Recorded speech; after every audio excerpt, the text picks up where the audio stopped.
Jésus, avec toi, nous ressusciterons.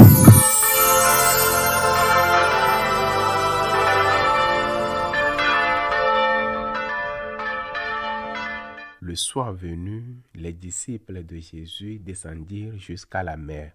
Ils s'embarquèrent pour gagner Capharnaüm sur l'autre rive. C'était déjà les ténèbres et Jésus n'avait pas encore rejoint les disciples. Un grand vent soufflait et la mer était agitée.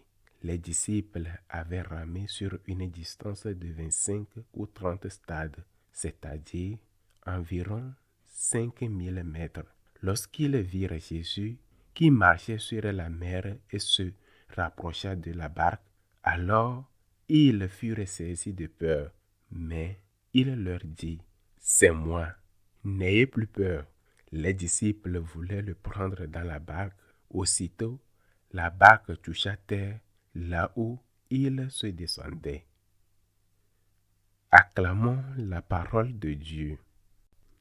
Ce miracle de Jésus marchant sur les eaux d'une mer agitée comporte pour nous deux enseignements. Le premier est que nous ne reconnaissons pas Jésus quand surviennent les difficultés.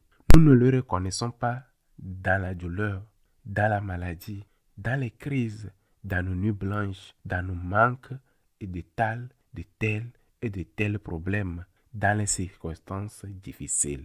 Et pourtant, c'est bien Jésus. Il est là, il est présent, juste à côté de toi, en face de toi. C'est Jésus.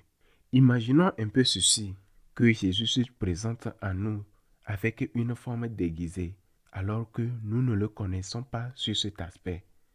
Il était venu avec l'apparence d'un mendiant, avec les traits et les caractéristiques d'un souffrant. Que faisons-nous alors? En ce moment, qu'allons-nous faire? Comme il ne répond pas à cette image, à l'aspect que nous lui donnons, ou il ne s'est jamais présenté sous cet aspect-là, qu'allons-nous faire? Comme il ne répond pas à l'image que nous attendons, à l'image que nous espérons de lui, à celle-là à laquelle nous sommes très habitués, à cette image que nous connaissons très bien, ou sous l'aspect dont nous nous imaginons qu'il doit se présenter, que faisons-nous en ce moment-là? Nous le rejetons ou bien nous l'acceptons? Il existe une très belle anecdote à propos de Sainte Catherine de Sienne. Elle venait en aide aux pauvres avec tant de générosité. Il le faisait de telle manière que son père s'inquiétait, la voyant vider les réserves de la maison pour aller à l'aide des nécessiteux. Il en allait de même aussi pour Saint Martin de Porres à Lima, qui aidait lui aussi les plus démunis. Or, un jour, l'un de ces pauvres était Jésus lui-même qui était venu en personne, venu sous une forme, venu sous le déguisement d'un mendiant, d'un pauvre. Mais la Sainte Catherine reconnut aussitôt le Christ derrière cet aspect, derrière cet habit, derrière ce visage sous l'apparence présentée dans son déguisement. D'un seul vue, elle savait déjà que c'était le Christ. Et bien sûr, elle ne se contenta pas de lui donner à manger, de lui offrir à boire. Non, car il n'en avait pas besoin, mais elle se mit à genoux devant lui. Sainte Catherine était à genoux devant ce Jésus déguisé. Nous devons être capables de reconnaître Jésus lorsque nous souffrons. C'est très important. Lorsqu'il y a un problème, pas seulement quand tout va bien, nous devons reconnaître Jésus dans nos difficultés, non seulement dans les luttes, non seulement dans des bons moments. Nous devons reconnaître Jésus aussi quand quelque chose ne va pas, voire quand tout semble aller mal, quand tout semble perdu. Notre amour pour le Seigneur ne peut pas dépendre du succès. Il doit rester fidèle, fidèle à lui, même dans les moments de ténèbres.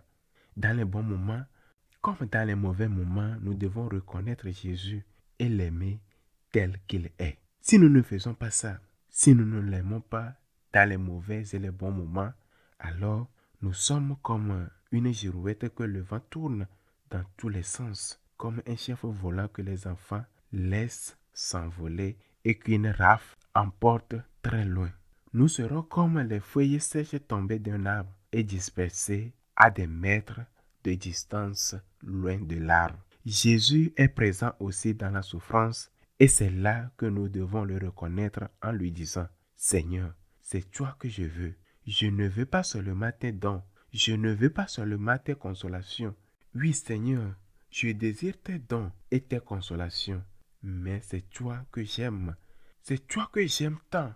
Et avant tout, t'aimer est ma priorité. C'est pour cela que je te suis. C'est pour cela que je suis avec toi dans les bons moments comme dans les mauvais moments. Je sais que tu es ici, car tout ce que tu veux pour moi ou permets est pour mon bien, même si je ne comprends pas. Seigneur, je sais que mon bonheur est en toi et c'est ta priorité. Moi aussi, je veux t'aimer. Il y a ensuite un second enseignement, cette imitation du Christ. Imiter le Christ. Si nous le rencontrons dans la souffrance et dans la douleur, nous devons apprendre à marcher avec lui sur les eaux. Que cela signifie? Cela signifie que parfois, nous n'aurons pas le sol ferme sous les pieds qui peut marcher sur les eaux. Même les poissons dans l'eau n'y marchent pas sur les eaux. Ils nagent sous les eaux. Ils ne marchent pas sur les eaux. Ils peuvent sauter à une distance, à un instant. On ne sait pourquoi, mais ils ne marchent pas sur les eaux. Ils nagent sous les eaux. Et pourtant, nous devons apprendre à marcher sur les eaux avec le Christ, c'est-à-dire vivre sans sécurité apparente sous nos pieds, sans pour autant sombre, sans désespérer. Mais cela n'est possible que par la confiance en Dieu. C'est possible lorsque nous faisons confiance à Dieu dans les moments de difficulté, dans les moments de souffrance, dans les maladies. Confiance au Seigneur. Dans les moments d'inquiétude, de mer agitée, pas forcément profonde avec des tempêtes terribles, avec des vagues immenses, mais simplement une mer troublée, agitée, voire même calme, car même sur une mer tranquille, on ne marche pas sur les eaux sans confiance en Dieu. Car cette confiance, c'est cette confiance en lui qui sera notre bout. C'est cette confiance au Christ, cette confiance à Dieu qui sera la boue au-dessous de nous. Notre salut, notre salvation, c'est en Dieu. C'est en faisant confiance en Dieu. Seigneur, j'ai confiance en toi. Je te reconnais dans les épreuves. Je me relève quand je tombe. Seigneur, je me confie en toi. Je m'abandonne à toi. Voilà ce qui nous permet de marcher sur les eaux, d'affronter les tempêtes sans sombre. Mais tout cela est possible en faisant confiance en Dieu. Et cette confiance n'est possible que dans l'humilité.